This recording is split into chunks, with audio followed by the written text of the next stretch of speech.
ba sa ganitong genre ng beat? Ay, ngayon lang magkakaroon ng ganitong genre sa beat na parang Peg na, no? ang peg nito kasi mala Fast and the Furious talaga. Oo. Yun. May pag-action to kasi, no? May pag-action talaga. So, ikaw yung nakamotor lagi. Hindi, Hindi, kotse. Dito, ano ako dito eh. parang Karera. Super Walker. Ano to eh, puro mga car racing. Ang kare.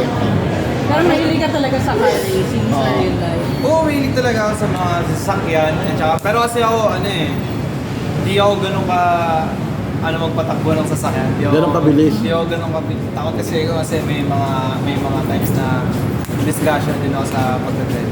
Hindi ka Na-disgrasya ka? sa totoong buhay. Anong year yun? Tagal na yun. Hindi naman ako na, pero Hindi naman malala. nakabangga ako yung sasakyan. Aha. Sino ba partner mo dito? Kapartner ko dito si Christine Bermas tsaka si Angela Moreno. So, merong tsambahan? Ha? Siyempre. May tsambahan ba dito? Siyempre, Viva Box yun eh. Meron yan. So, Sino mas masarap sa dalawa? Kasi, kaano mo di ba? Christine Bermas sa isang management. Parehas naman sila. Masarap. Mas Parehas masarap. sila. Parehas silang magaling katrabaho. magaling trumabaho. Hindi naman. Magaling magtrabaho. Pero first time mo ba nakatrabaho si Christine? Oh, actually sinabi ko sa kanya to kasi matagal lang kami nakaalala ni Christine. Oo. And then ngayon lang kami magkaka-work. As in ngayon lang kami magkakaroon ng movie dalawa. Ayun, first time namin to. Kamusta naman katrabaho si Christine tsaka si Angela Moreno? Sobrang ganda na katrabaho. At sobrang professional, sobrang bait, ayan, sobrang welcoming nila. Naging... Ano- sige, kayo na. Ano masasabi mo nagka-trending ngayon sina Christine Berma, sina Nico Loco gano'n sa Split na raw? Oo. Di ko rin Gimmick lang daw. no comment naman na ako doon. Kasi personal life na ni Christine. Pero Naging... naniniwala ka ba na sila pa rin talaga bilang katrabaho mo kasama sa management? Hindi ko rin po kasi alam yun eh. Hindi naman po kasi kami nag-uusap ni Christine ng mga ganun bagay. Pag nag-uusap na kami, pag nagkikita, ayun. Kung sakali ko ba, okay rin sa'yo mapunta sa Especially For You, kayo ni Rob, sakaling gayain ka? Ano po? Di ba jowa mo dati? Naging close sila. Oh, close. Pwede ba naging magjowa? Close lang. Ano po yung Natawa. sabi ko yun? Kung sakali sa Especially For You, pag gising kayo dalawa, okay lang sa'yo? Ayos lang naman. Especially for you. Wala na akong Extension time. Ex. Sa mga Bukod sa kaskasero, ano pa ang mga ginagawa mo?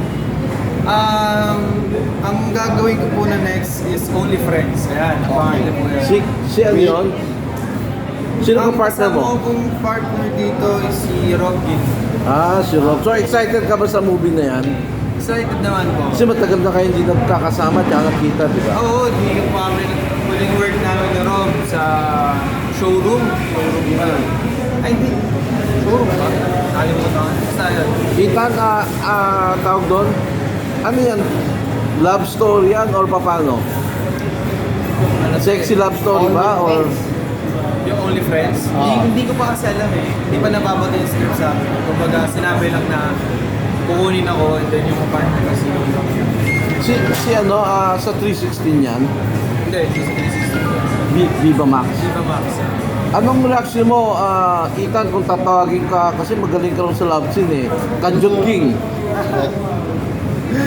Wala, hindi naman. Hindi naman po ang galing sa love scene. Kumbaga ginagawa ko lang po yung trabaho. Pero okay lang ba sa'yo o ayaw mo bansag ang Kanjot King? Ayos lang, wala naman pong problema kung ano man po yung maging bansag sa akin. Viva Max King.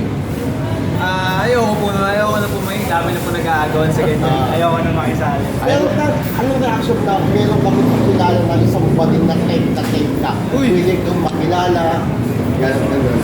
Talagang yun, meron kang kaibigan bading. Ano po? Wala, kung mo makilala, makadiga ka ng bading. Makilala. Makilala, bawal pati dinner. Oh? Pati dinner. Oh, dinner. Dinner? Yaya ka mag-dinner. Wala problema, isasama ko yung mga barkada ko. Pero ang dami-dami mo nang gagawa sa Viva Max, diba? Mas maraming bading kang nakakagusto sa'yo. So ano reaction mo?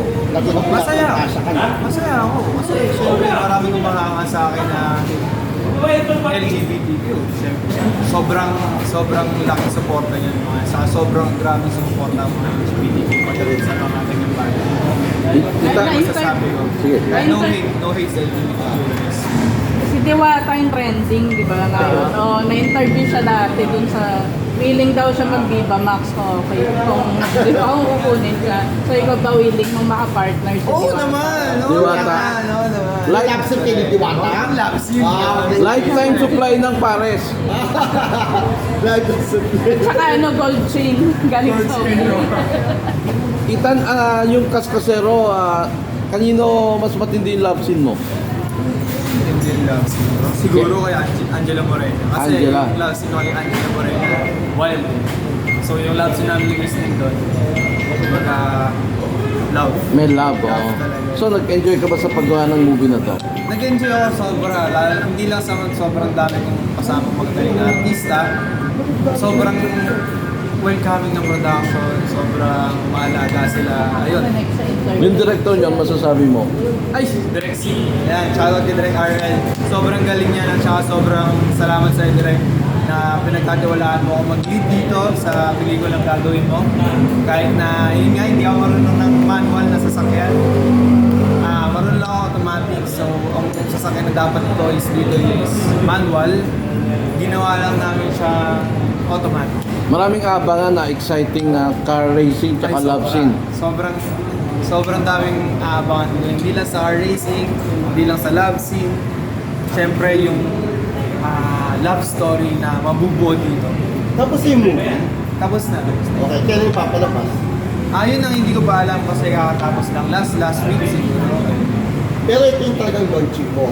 Launching ko sa 316 Production. Okay. Pero nagkabida ka na rin dati, di ba? Opo, nagbida na rin po ako sa mga ibang production. Pero yun nga po sa 316. production po namin. Kay Ma'am Len. Oo.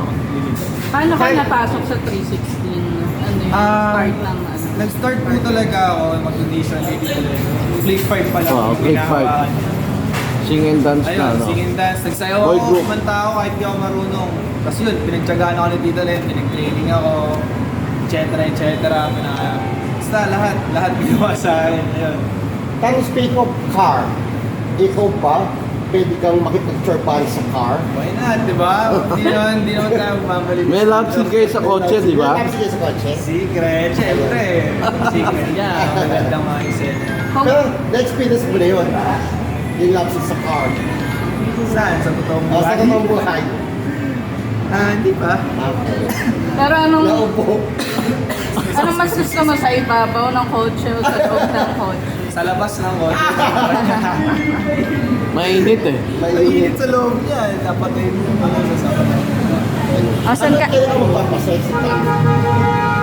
Hanggat hanggat pwede. Hanggat kaya.